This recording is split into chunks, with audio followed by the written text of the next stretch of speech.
Moi, c'est Sarah, j'ai 35 ans, je viens d'un petit village morbihanais, j'ai 2 enfants et voici mon acolyte, Laura. Moi, c'est Laura, j'ai 38 ans, 2 enfants aussi. C'est d'ailleurs comme ça qu'on s'est rencontrés. On vit dans le même village dans le sud de l'Essonne et on partageait la même nounou. Et on a eu l'idée folle d'arrêter notre job, se reconvertir et lancer un podcast sur les métiers. Qui s'appelle Podtaf. Podtaf, donc c'est un podcast qui fait découvrir des métiers par des gens passionnés. En fait, on était arrivé un peu à la conclusion que, mais qui sont ces gens qui aiment travailler? Clairement, c'était pas nous à l'époque. Du coup, on s'est dit, on va les interroger et c'est ce qu'on fait. Et ces gens existent et ils ont des métiers de fous. Du coup, toutes les semaines, on sort des profils de gens aux métiers complètement divers. Donc, on est passé par paléo-anthropologue, une lasériste, journaliste TV. Cet après-midi, on a un luthier. Vraiment des beaux métiers, des métiers auxquels on s'attend pas, académiques ou pas d'ailleurs, de tout. Et ces gens-là adorent le lundi matin. Ça existe. Et certains n'ont pas de week-end d'ailleurs, par choix. C'est clair. Ça nous ouvre des portes qu'on n'aurait jamais pu ouvrir autrement en fait. Les gens, ils sont contents de nous parler de leur métier et de ce qu'ils font vraiment. Et c'est un peu un mini-stage en fait. Chaque épisode, on arrive à être immergé de leur quotidien, des défis, des belles choses aussi. Ça nous donne cette saveur-là qu'on n'aurait pas autrement, ou certainement pas avec un profil plus RH. Donc c'est surtout pas ça qu'on veut. On veut vraiment une conversation autour d'un café, sur un canapé. D'ailleurs, c'est très souvent comme ça. Il y a même quelqu'un qui nous a dit en interview à la fin, c'était incroyable comme expérience. C'est la première fois que je me confie autant. Alors qu'on ne se connaissait pas avec cette personne. Donc c'est quand même notre réussite de se dire, on a ouvert des portes, mais aussi on a libéré la parole des gens. Podcaston, on connaissait de nom, mais en fait avec Laura, on s'est lancé dans le podcasting il y a 3 mois. Et en fait, c'est en montant Podtaf, on connaissait le podcaston comme ça en tant qu'écouteur. Mais c'est toi qui as trouvé en fait. T'avais trouvé, t'as dit viens on s'inscrit à ce concours. Sarah a toujours des super idées. C'est vrai, mais... Et il y a eu un super hasard. Il y a eu un super hasard. En fait, on a une copine, j'ai une copine qui travaille pour la fondation des Amis de l'Atelier et qui découvre que je me suis reconvertie. Avec Sarah, on lance un podcast sur les métiers. Et elle m'appelle, elle me dit, mais attends, il y a le podcaston qui arrive bientôt. Est-ce que ça te dirait de venir interviewer des métiers dans notre entreprise? Et nous, on dit, mais bien sûr. Mais bien sûr, c'est ça le hasard qu'il fallait. Et en fait, l'harmonie s'est faite, on s'est rencontrés. Et voilà, la magie a opéré et on est parti avec la fondation. Ouais, c'était hyper facile. C'est plutôt l'asso qui nous a choisis que le contraire. Ouais. Et on était très contents qu'ils nous choisissent d'ailleurs. Alors, la fondation des Amis de l'Atelier, c'est une association qui œuvre pour les personnes en statut de handicap. Donc aujourd'hui, l'association accompagne plus de 4000 enfants et adultes en situation de handicap. Donc ça peut être handicap mental, physique. Et donc ils mettent beaucoup de choses en œuvre.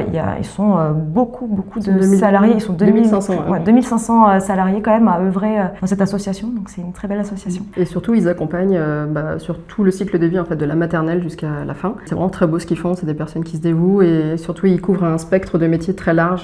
C'est une fondation de folie, quoi. Genre, on était honorés de pouvoir les mettre un peu en lumière. Alors, on a interviewé Stéphanie Pacton-Marchand, qui est chef territorial. Donc, c'est un métier qui peut sembler un peu abstrait, mais qui, en gros, va superviser des projets, faire en sorte que des nouvelles initiatives naissent et sont essaimées lorsqu'elles fonctionnent. Et du coup, elle a pu nous donner une vue globale de ce que fait la fondation.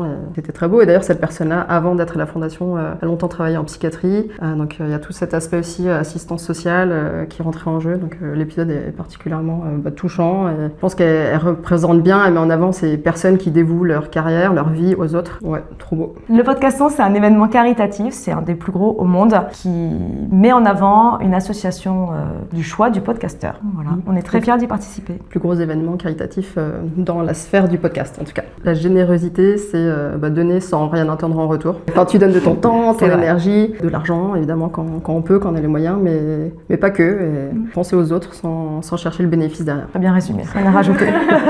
J'ai choisi ma partenaire. Alors nous, on a découvert le site Infodon grâce au podcaston finalement.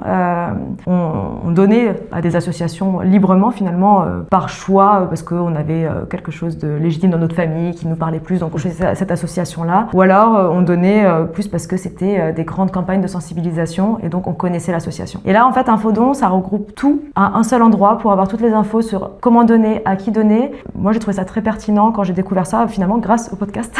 Et donc grâce au podcaston. Ouais, c'est un peu le compas qui permet de naviguer un univers que une personne un peu lambda ne connaîtrait pas, donc d'utilité publique, je dirais. Alors, les épisodes de Podtaf sortent le mardi matin à 8h. Pétante. 8h30, une fois qu'on a déposé les enfants, ou pas d'ailleurs. Quand on est dans la voiture, qu'on va au bureau, du coup, ça sera la même chose pour le podcaston, donc mardi 17 mars à 8h pétante. Alors, nous, on a une exclusivité. On va très prochainement lancer PodTaf Kids, donc dédié les métiers pour les enfants, pour leur expliquer plus simplement que font les gens. Ils posent finalement beaucoup la question, donc ce sera pour les 6-10 ans, en relation avec ce PodTaf Kids qui va bientôt sortir l'année prochaine. On aimerait beaucoup présenter 2 associations. Et donc la première nous a été recommandée par une personne qu'on a interviewée récemment, Dominique Langlais, qui est comédien. En dehors de son métier de comédien, il est clown au Rire Médecin. Donc il va dans les hôpitaux pour les enfants à Necker pour changer les idées et faire rire et sortir les enfants de leur quotidien à l'hôpital, qui n'est pas toujours très facile.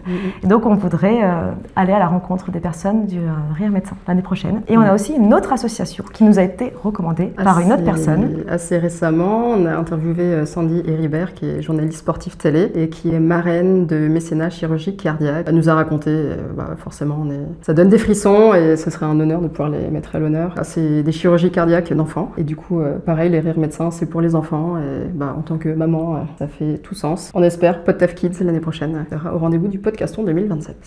PodTaf PodTaf. Si jamais, parfois, vous êtes au bureau, vous demandez un peu ce que vous faisiez, vous questionnez sur vos choix de carrière, ou alors vous connaissez quelqu'un qui est un peu perdu, etc. Vraiment, nous, c'est tout l'objectif de PodTaf, c'est d'inspirer les gens, en fait, de dire il y a plein de portes qui peuvent s'ouvrir. C'est pas parce que tu fais quelque chose à un instant T que c'est fini. Et donc, il faut écouter les récits des gens, parce que souvent, ceux qui adorent leur métier, c'était pas ça tout de suite, en fait. Et c'est des gens pas du tout un parcours linéaire. C'est ça. Rarement, d'ailleurs. Des galères, des embûches, ou beaucoup de travail, etc. Et ouais, c'est vraiment ça, pour moi, le message, c'est ton chemin n'est pas terminé, quoi, en gros. Donc, on espère qu'avec PodTaf, ça éveille la curiosité et l'envie des gens de oser, quoi, de oser se lancer. PodTaf, c'est oser des métiers. PodTaf.